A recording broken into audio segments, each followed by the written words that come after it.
If you place K1 objects into box 1, it will overflow. And if you put K2 objects into box 2, it will overflow. So I'm abusing the word capacity a little bit because this is the sort of overcapacity number.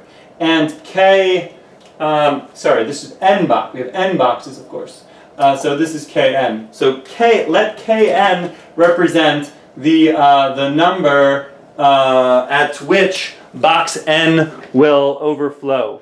Okay, and so now the question is, how many objects can you cram into these n boxes? Well, I can put K1 minus 1 objects into box 1 and it will not overflow. I can put K2 minus 1 objects into box 2 and it won't overflow. And going all the way over to box n, I can put Kn minus 1 objects into box n and it won't overflow.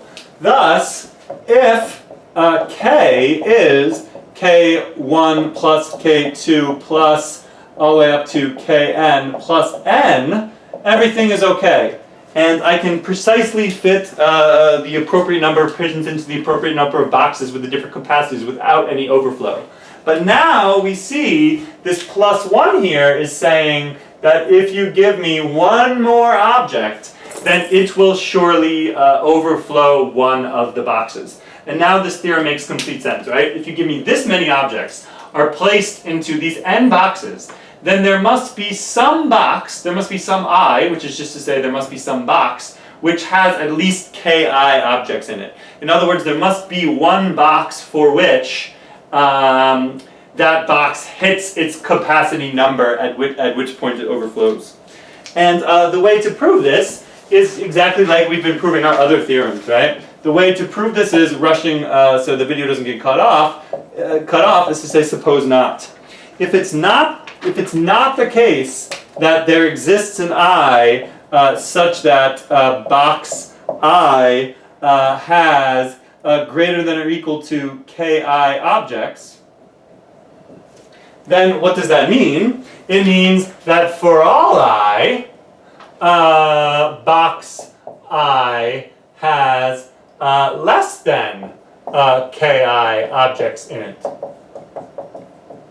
Because the theorem says that there must exist a box which has Ki such that it has Ki objects in it or greater. If we're supposing not for purposes of contradiction, then for every I, box I has less than Ki objects in it. But then that means, what that means is for each box I, it has less than or equal to Ki minus 1 objects in it. But now if you take the union from I equals 1 to n of all of the objects in box I, and you take the size of all those, well, if every single box has less than or equal to Ki minus 1 objects in it, and you add them all up, then you get that this is less than or equal to the sum of the Ki's plus minus n. But that is a contradiction because we assumed that there was in fact one more than that in there.